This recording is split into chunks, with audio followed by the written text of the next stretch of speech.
Hey guys, Tyler Erlin here. This is the Brush Sauce Challenge. The theme this month is Giant Slayers, so let's just have basically a giant and some slayers and an action pose, and it should be humanoid. Back again is both Adam and Jessica. They'll be helping me critique these. Now, if you want to know how you can enter, just follow the links below to the Discord, and you can find your way to the challenge section where the info will be placed, as well as at the end of this video for the next upcoming one. Thank you.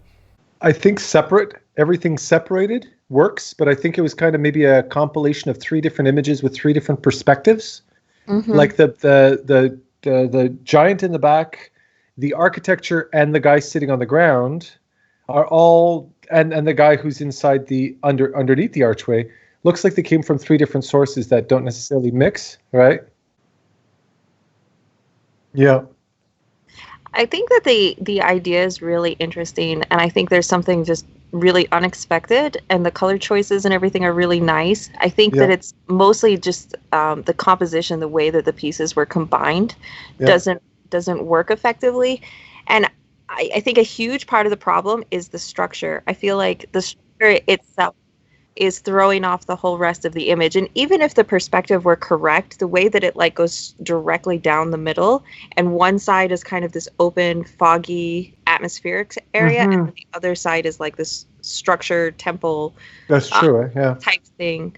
I think that you should choose one or the other. Yep. Yeah, I agree with everything they say. There's just too many areas or aspects of this image that are too hot and grabbing for attention. There's characters or cats stuffed off to the side. There's miscellaneous elements in the background. There's just a lot to take in here, and the more that you add to a design like this, the more you ultimately have to balance. So in a sense, you're kind of creating things just a lot more challenging for yourself. So see, like, I don't know if this is like hair, I don't know if this is clouds, if it's smoke. Just a few too many questions for me on this one. You know what sorry, go ahead, Jess.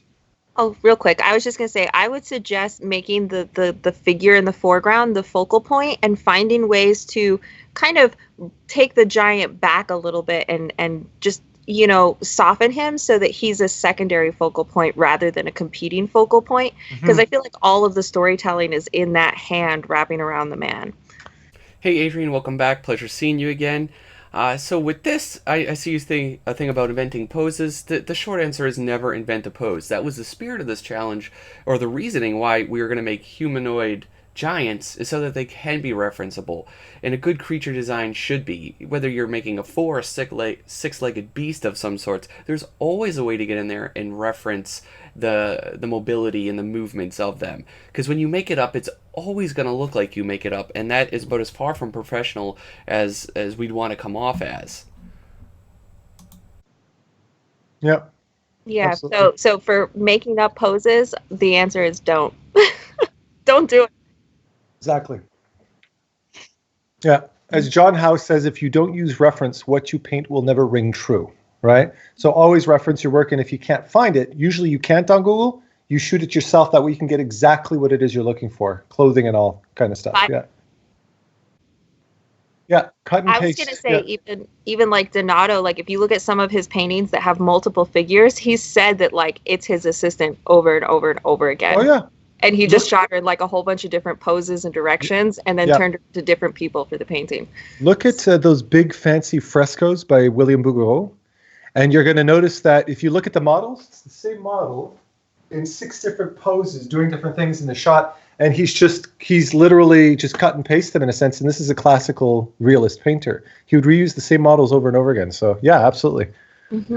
And he didn't have Photoshop. When you break it down, nothing is working about this main character's pose. He has like rubbery legs. The weight is imbalanced. The proportions are off, and it's just way too made up. And this is something you can reference. So do whatever it takes for you to nail that shot down. Yeah. Yeah. Now, speaking of the color and lighting, I'm having a little bit of trouble with like this like purple tinted, that everything is like black and white, this purple tinted thing, but then you have these pops of glowing blue and green and the red. It's I would suggest that, like, as far as the temperature shifts and the lighting go, like, you want your shadows to go cool and your light to go warm, or vice versa. But then also think about the way that those glowing effects will affect the lighting around it. Like, the creature has these brilliant green streaks of things attacking him, but they don't actually affect his color in any way. Or the splash of red where it's going through his hands doesn't seem affected by green at all. And I think it would be more effective if you actually worked on creating interesting cloud shapes and atmosphere there, rather than just these sketched in blocks behind him. Yeah. Yep. Absolutely. Yep. As long as it takes. All right. What have we got here? Really nice visual storytelling here. I really like that. I'd say the first comment is I realized that there was a bit of a tangent with the guy in the foreground running and that rope, the trip rope, and I thought he had his ponytail tethered to the giant's leg, and it was yanking his head back. That's what the impression I got. I would move that out of the way so that head wasn't overlapping the rope. That creates a bit of visual confusion there. Basically, with this, you're not utilizing neutrals nearly enough. Everything that's too blue or too orange, there has to be a way for these colors to meet each other. They're going to meet in the middle, and their conversation will be in those neutrals. So less saturated blues, less saturated oranges. Go away from those extremes so you can balance out the readability of what's happening in the picture. And, as you'll see me place fourth. Again, unifying the background, in doing that, everything will just be a bit more readable. Yeah, I think you did a really good job with the temperature shifts in the shadows and the lights. And I think that the color palette that you've chosen is really effective. But yeah, there's got to be some areas of rest, of just toning it down slightly. Yeah. And one thing to think about is what's that called? The saturation banding, where you're going to get your strongest, like most chromatic areas are going to be where the shadow and light kind of like meet. The edge of a shadow tends to have the richest saturation because once it gets darker, there's not enough light for there to be a high chroma. And once it gets too light, there's too much light for there to be a lot of chroma. So you want to choose the areas that are more or less saturated based on that. A little secret too, since you're dealing with these very cool tones and warm tones, if you throw a gray into any of those areas, it'll appear to be closer to the complementary. So you can actually create temperature shifts without breaking your color scheme just by shifting into a gray. It's a little trick you can use.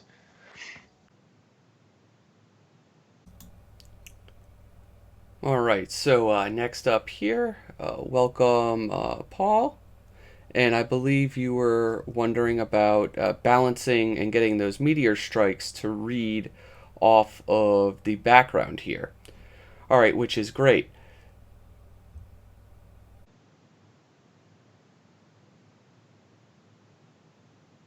Well, contrast. If you want to make something look bright, you need something dark behind it. If you want to make something look warm, you put something cool behind it. So a cool, dark tone behind those meteors are going to make them look fiery and bright. See, so that's probably where you want to go with that. You were referencing Carla Ortiz before. I remember when I saw her workshop, one of her schoolism workshops, she was talking about dynamic posing and action posing, and she's talking about what we generally tend to focus on very often is that moment of impact, where she said there's a lot more drama in the before and after. So the anticipation of the about to get hit, or the follow through with the spit flying at that Rocky pose. You notice, like in Rocky movies, they always slowed down after the punch so you could see the spit and blood flying. So having that moment of impact is actually less impactful, for lack of a better term. So just having that meteor just about to hit him has a lot, and you can shine that meteor light on his face will create a bit of visual separation while also adding to the anticipation of the shot. When you have something this busy and chaotic, the best thing you can do for higher impact is to simplify and filter out a lot of the noise, a lot of the visual noise. It will just help everything kind of come together. Now, you want to watch how the highlights are handled, of course, here on the head. They're getting way too overexposed and blown out. I think you're doing them a lot better kind of in the chest region on this. But overall, I really like it. I like where it's going, and I think you're on the right track with it. I just be wary of how he's leaning in the corner. Also, the perspective on it was really different than it was on the figures.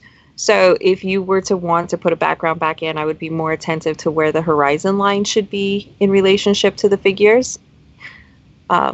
Or like Adam's or like Tyler's doing is just zooming in on the figures and not having like, the whole panorama visible behind them. Yeah. Hey Jefferson, welcome to the challenge, of course. So what you'll see me go over the next few minutes here, I try to balance out the colors. There's an awkward color shifts between warms and cools. It ends up coming off as very muddy, and it's too nondescriptive. And the lighting references you have here aren't necessarily matching what you're trying to portray, which is making your job twice as hard. Well, everything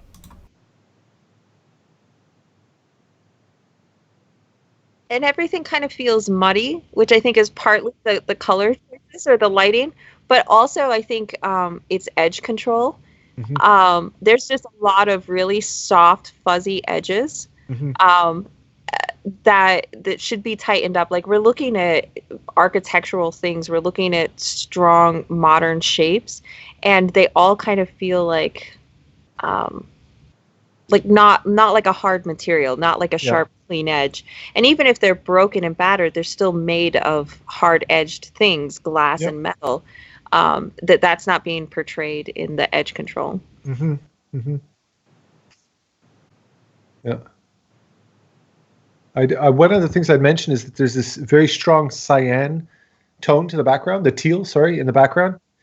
And that's a very atmospheric color. If you inject, since that's kind of suggesting the atmospheric color, then you would want to have that teal in the shadows of your character as well, and that'll help to unify the character with the background a little bit. Just using, like Tyler's using a darken layer. When you use a darken layer, it'll only inject that color into the darker areas. It won't show up as much in the lighter areas.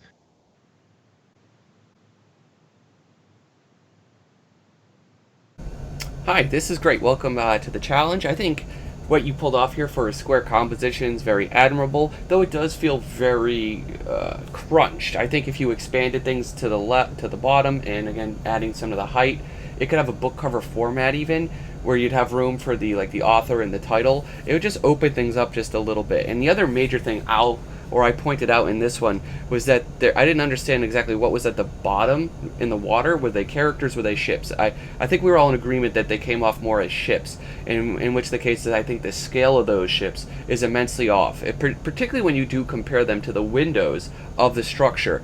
So watch out when you're creating fantastical shots like this that have immense depth and scale, because once that scale is thrown off, there's a huge disbelief you put into the viewer on there, and the image becomes compromised. The other thing I highlight at one point is how the lights should match on the forest to the walls.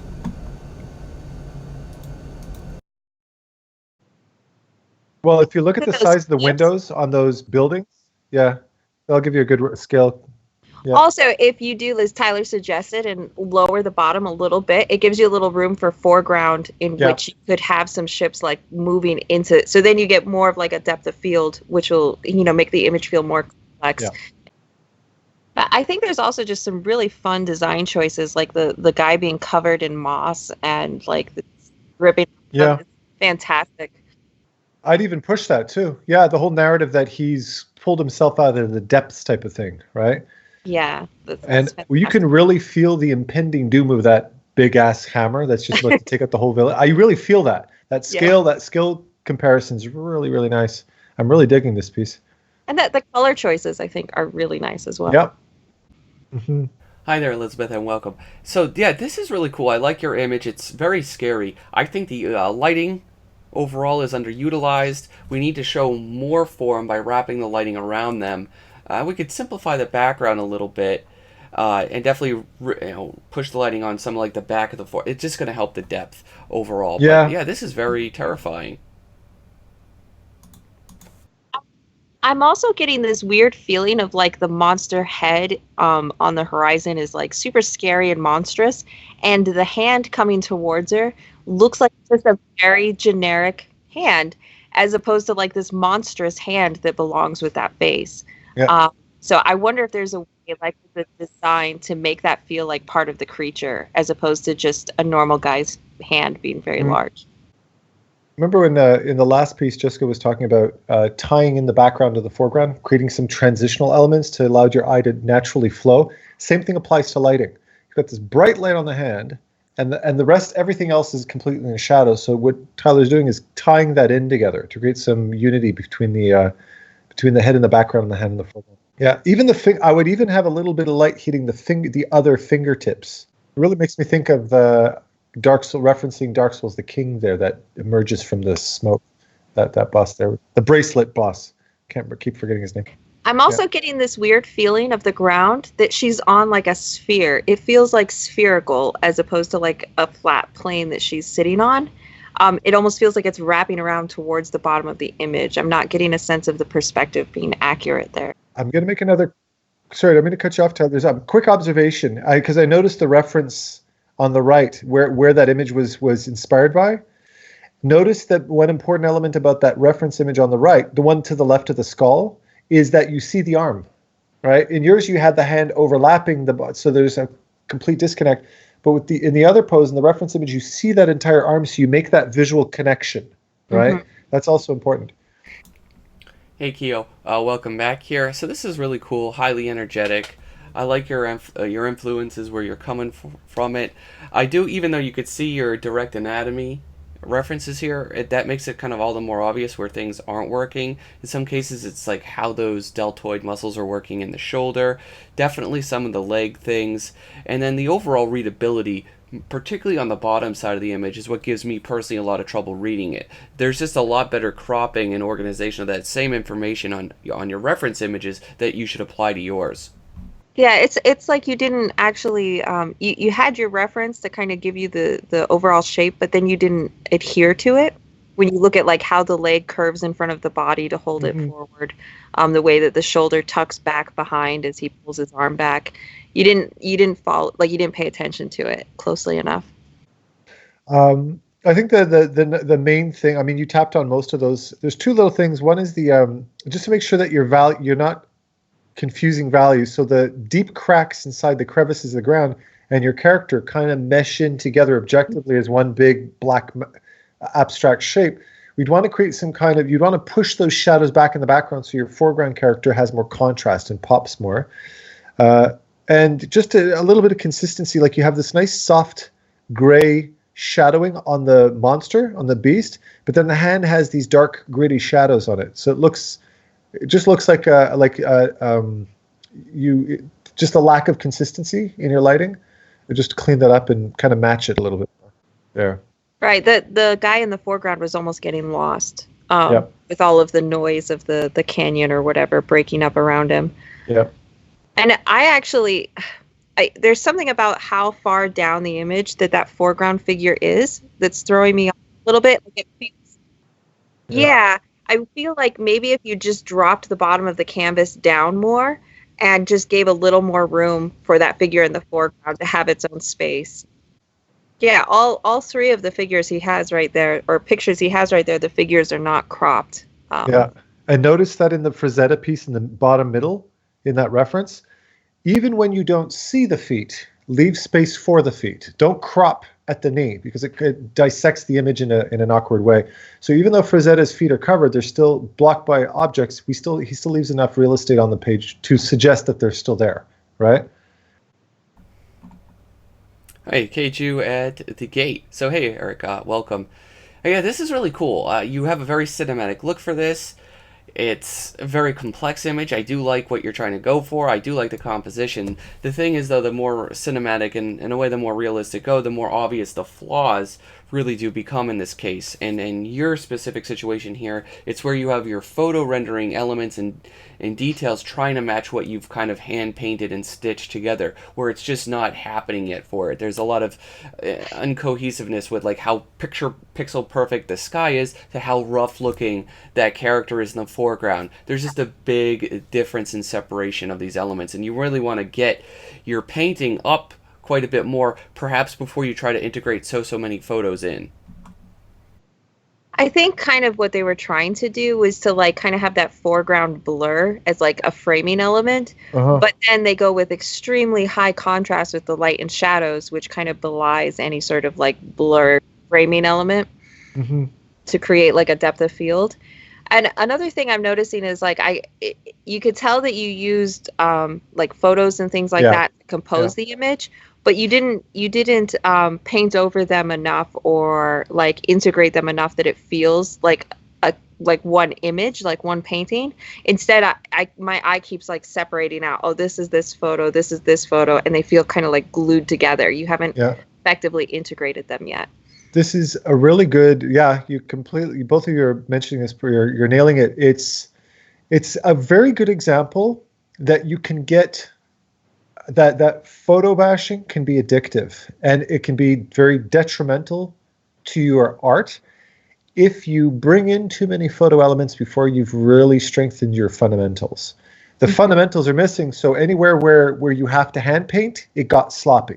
Right? Yeah. So you want to make sure that you work that first before you get all into that photo bashing stuff, because it's going to look like a bad photo bash. That's essentially what it's going to look like, right? So focus on your fundamentals first before you get into the fancy stuff, for sure. Hey, so welcome to the challenge. I didn't see a name on this, but yeah, this is a very cool, very ambitious image. It's a little hard to digest in some places due to structural reasons.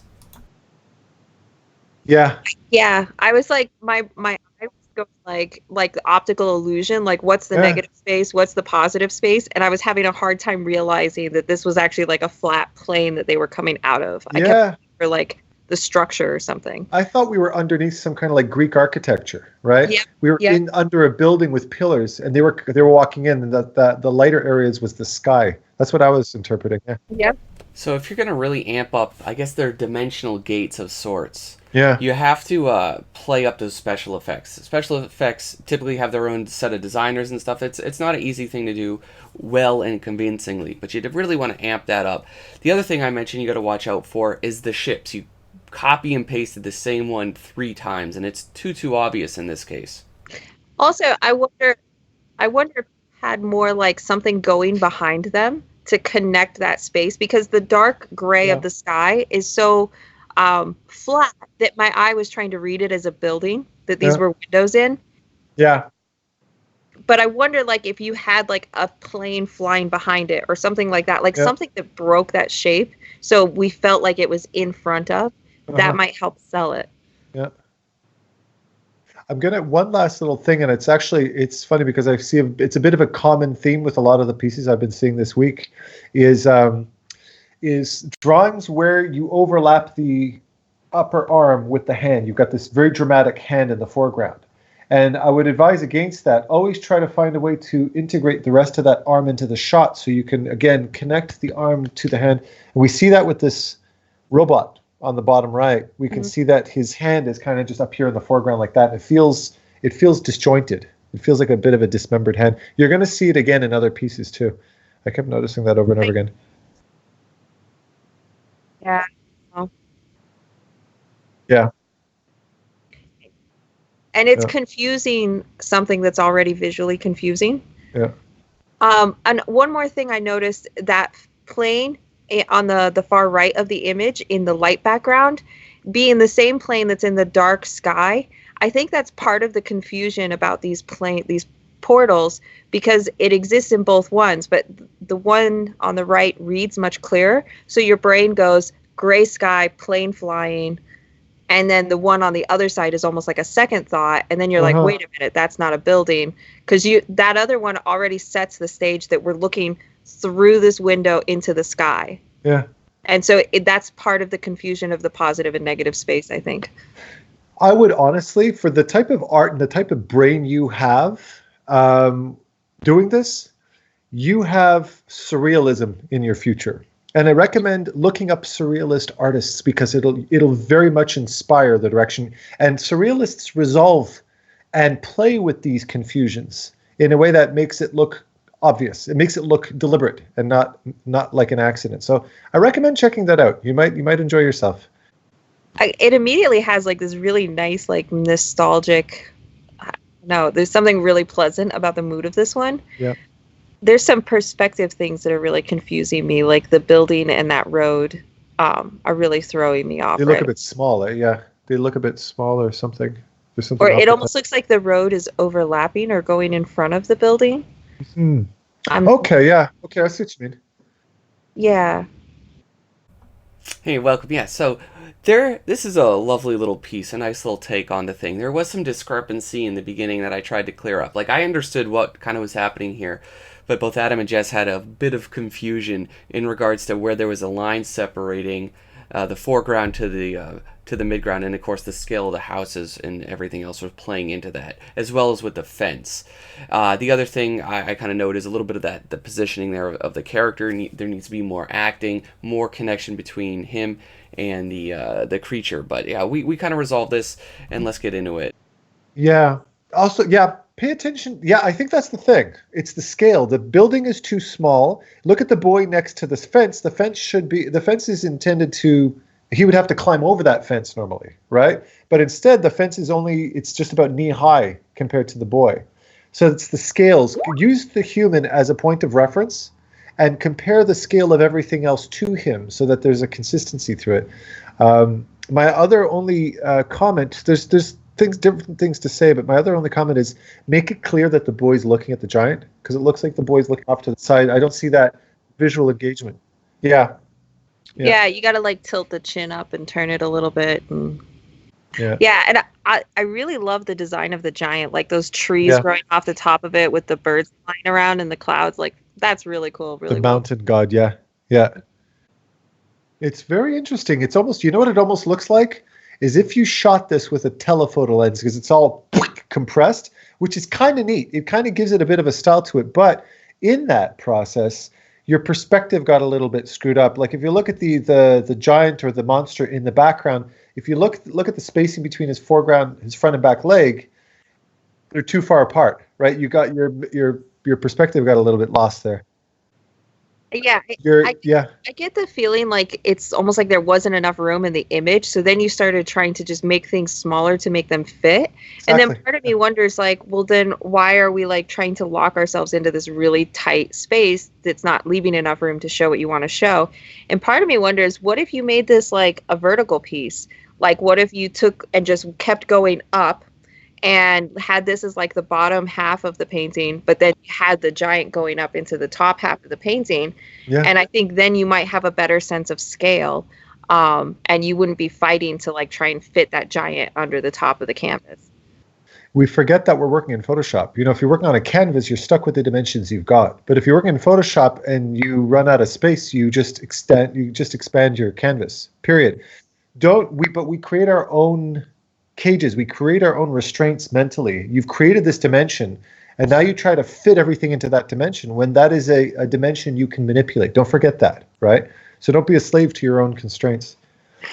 And ideally, when you're doing the thumbnail process, you'll have the shape, the size, the aspect ratio of your painting, and you will design the shapes properly for the composition to begin with. Yeah. But if you get to the point like this where it's like, I can't fit the giant in, maybe I need to go back to the drawing board and see what I can salvage from this piece, but make a stronger piece with a different aspect ratio. Mm-hmm. Hey, welcome. As you know, I gave you my feedback on this during our hangout. Mostly the problems were with the posing and some of the storytelling elements, but yeah, let's see what Jess and Adam have to say. Oh, we got another dismembered hand in this shot. You see? That's the other one I was talking about. We don't see the arm, just the hand. Yeah. My first thought is I really like the sense of like color and atmosphere. Yeah. I love how ghosty like the giant gets, and I think that really helps with the sense of scale.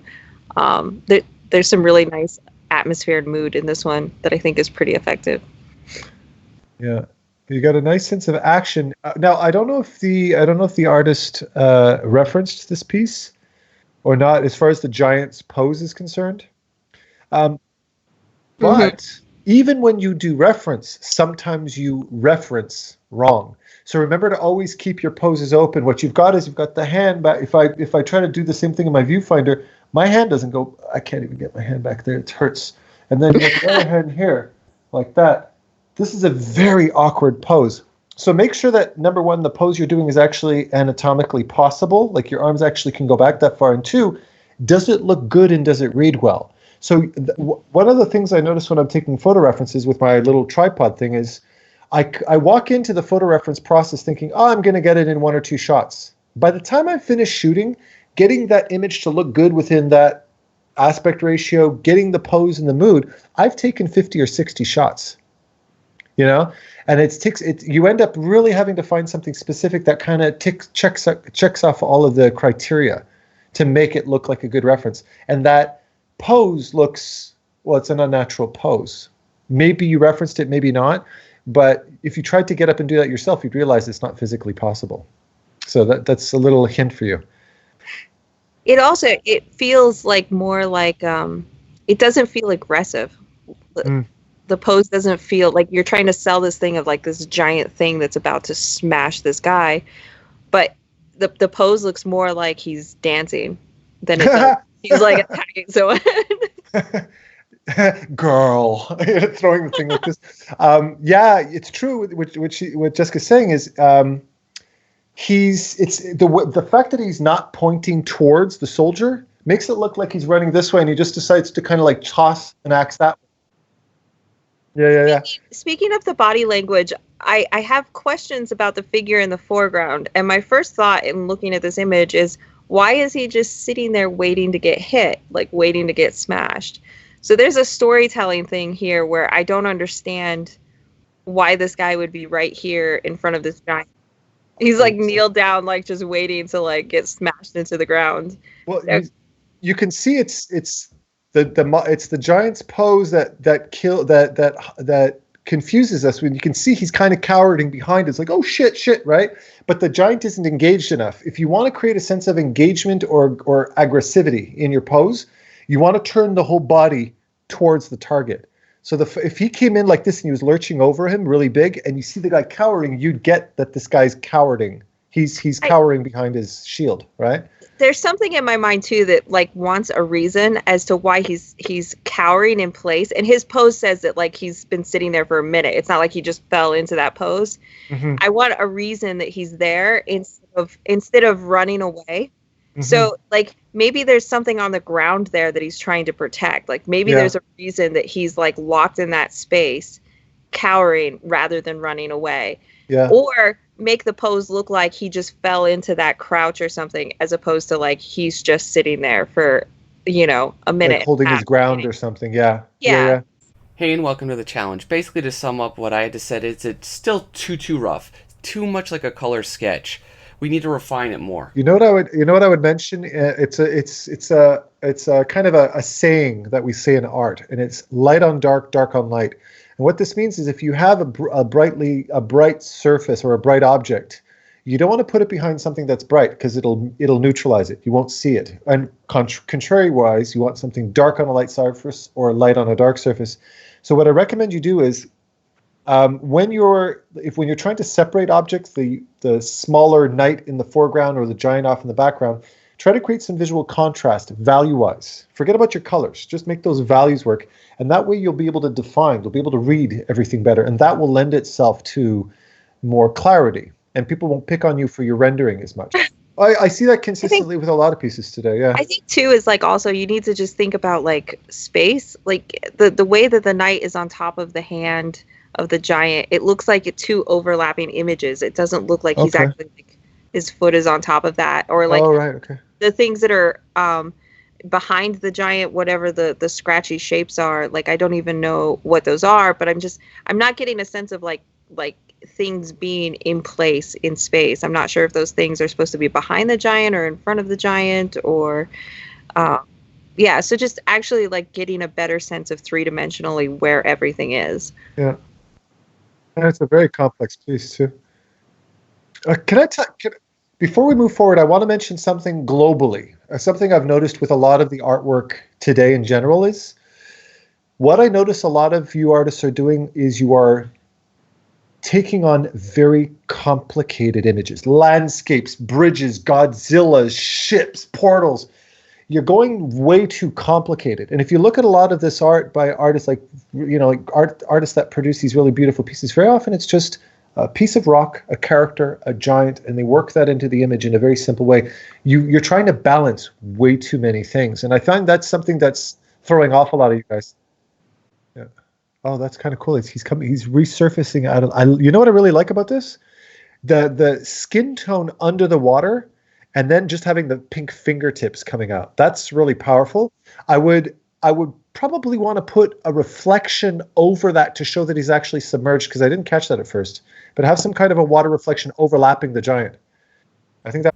Hey, it's a pleasure having you. What I basically mentioned on this is that you need to do more with the water, more referencing on that, show the depth, integrate patterns and languages, avoid putting an object in every corner of your canvas for the sake of it, and you're vastly underselling the perspective with the boat.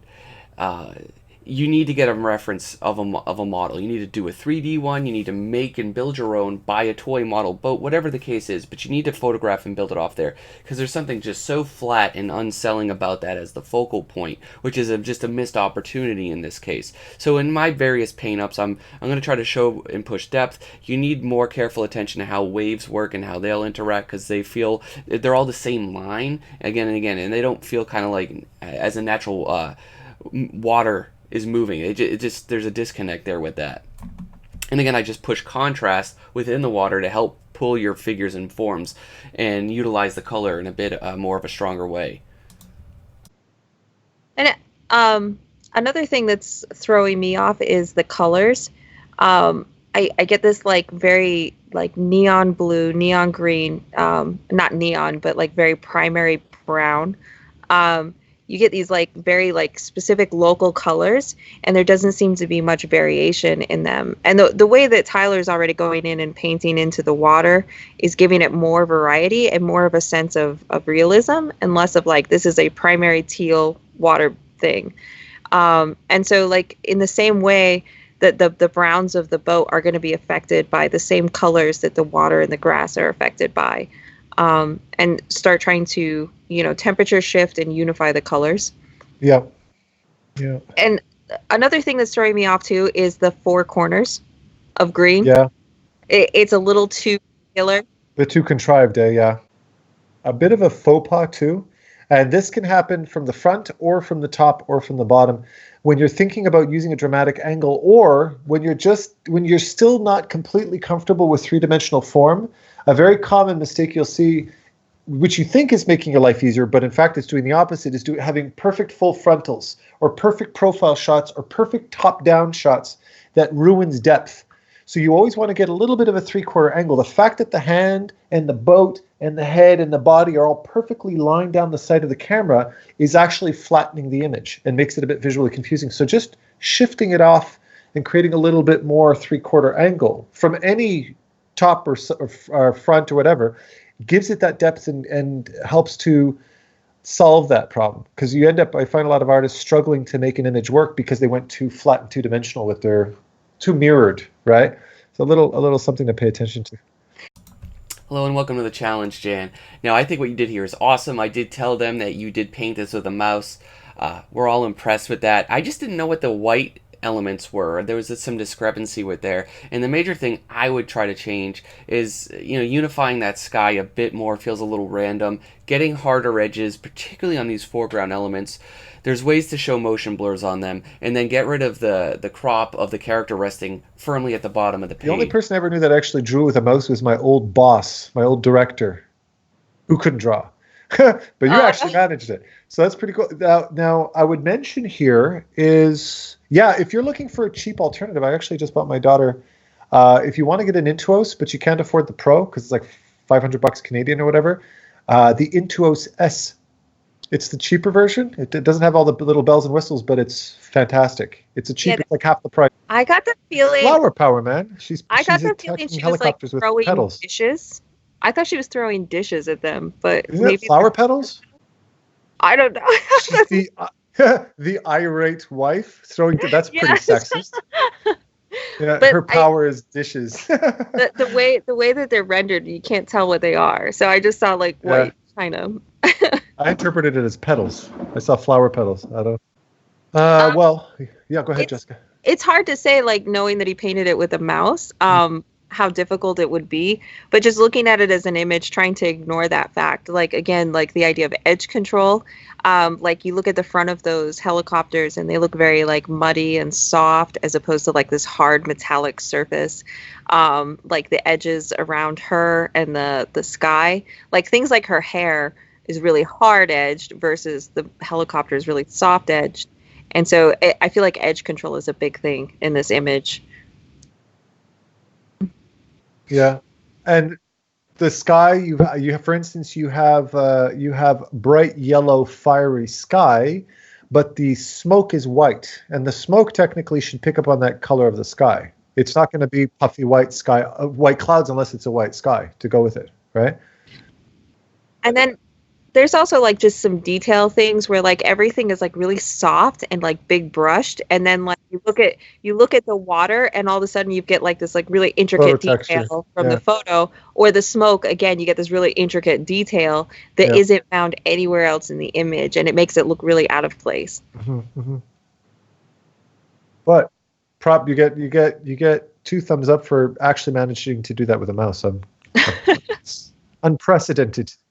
Hey Max, thanks for submitting here. I actually like yours quite a bit. I really dig the colors and some of the storytelling and narrative going on in here. The 2 things that really drive me crazy with it, though, as I were telling them, was that massive foreground element that's over-framing things. I just don't think it's necessary, and how unfinished that creature looks like in the background. And like it literally looks like you had sketched the thing in and had to walk away from it. Maybe that was the case, but it needs to get finished.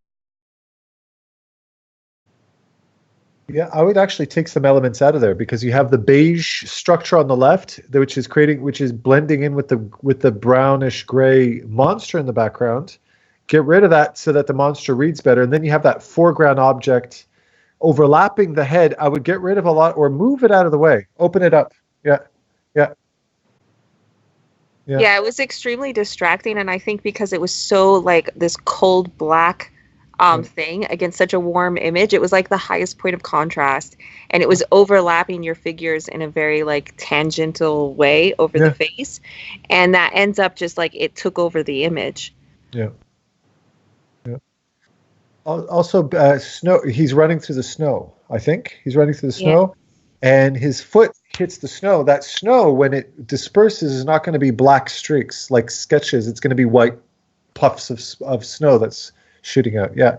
Also, and just having some of those speckling, having some of that effect of the snow speckling over his darker legs to show that he's kicking it out of the way, like he's actually kicking it around with his feet, would be a nice little touch for sure. Also, snow is reflective, so you have the snow as like this cool gray, and the snow would be reflecting all the pinks and oranges in the sky. And so there's a weird like disconnect between the background sky and the foreground that this guy's running on this like cool gray snow. Yeah. They don't look like they're in the same environment. Hey, and welcome to the challenge. Sorry, I couldn't quite make up your name. Basically, I really dig the piece. My biggest gripes with it were just that the value structure of it, which becomes very apparent when you desaturate it. You have really good drawing here, really good idea. The composition itself is very good, but it's kind of how you've organized and built that structure on top of your drawing where things get a little bit shaky. Jess and I go back and forth over a little bit of a technique on how you can frame some of those elements, but more or less we're on the same page overall, and I generally really dug this. I just simplify that background a little bit more, try to get some of those shapes to read a bit. Create some contrast with it, yeah. And also, don't forget, one of the things that Jessica had mentioned earlier is her hands are a light source. You know, you've got this effect of fire that's going to be shining on her face, and that'll help to create some contrast around her face and upper torso, which will draw attention to her as a character, and even have some of that light shining on the heads of these people fleeing, right? And it also, like, if you have the light sources like behind them and above them, then you kind of get this excuse to create silhouettes of people running away, and possibly like the red rim lighting of like the fire, which will help unify those figures in the foreground as being in front of this like big fiery disaster. And it'll help start breaking things into larger shapes of value. Yeah. See, I would actually go with red, like more of the light behind them, and have the figures dark in front of the Well, yeah, you're doing the same thing I would do, only the reverse, which is in art. There's always like multiple ways to solve the problem. He's kind of, Oh yeah, but it's focusing on the negative space. Yeah. yeah, he's unifying them as a light, like rim light in front of a dark space. And I was saying to do the opposite. But either way, it's doing the same thing of unifying these shapes in the foreground as Yep. one value against behind them being a separate value. You could even do both too, eh? You could have those two characters that are over on the right that you've kind of now you've contrasted them with the fiery glow, but those characters directly underneath the giant, you could have that red halo of fire behind them to help their heads silhouette better. Yeah. You could do both. Very cool, though. Really cool image. Yeah, nice So piece. just this levitating fire giant was just a fun idea, too. Unexpected. Oh, what's going on here? I don't want him to sit down. I'm scared for the giant. He's going to get his prostate checked in just a second there. It's not going to be here. Damn, bro. That's good stuff. Hey, welcome back, Dogs, and always love your work. Basically, what I summed up is I try to increase a little bit of the patterns and the rhythm of the shapes and the background, try to solidify and even simplify a little bit of that as well. I wasn't a big fan of the sky. I tried to simplify and embellish that, and then ultimately what I wanted to do was add a little bit of real estate on the left so you could have more room for your characters, because they're just getting their their behinds chopped off, getting positioned and anchored the way they are. But I absolutely love the storytelling. I think this is a fantastic, if not consistent, piece. And I also try to bring down the scale of that tree a little bit because I feel it's too much in competition with the giant. Am I right? Am I right in thinking that with those two farmer guys, or two wood carvers, have created a log wood decoy? Yep. Yep. Clever. I like that. The story. Yeah. The storytelling in this one is fantastic. Like, just really well done. It's like an illustration for a story or something. This is really good. Yeah. And he set it all up there. So he'll impale himself on that spike or something as he tries to swing down on the. Yeah. Oh, yes, I get it. Ow. That's horrible. What's wrong? What kind of a sick twist? What the hell is that's a terrible way to go. Jesus. Giant kebab. Good God. I just got it. I was like, oh, ah. It feels a little pushed to the edge. Like, there's part of me that wants to see them brought into the image a little tiny bit.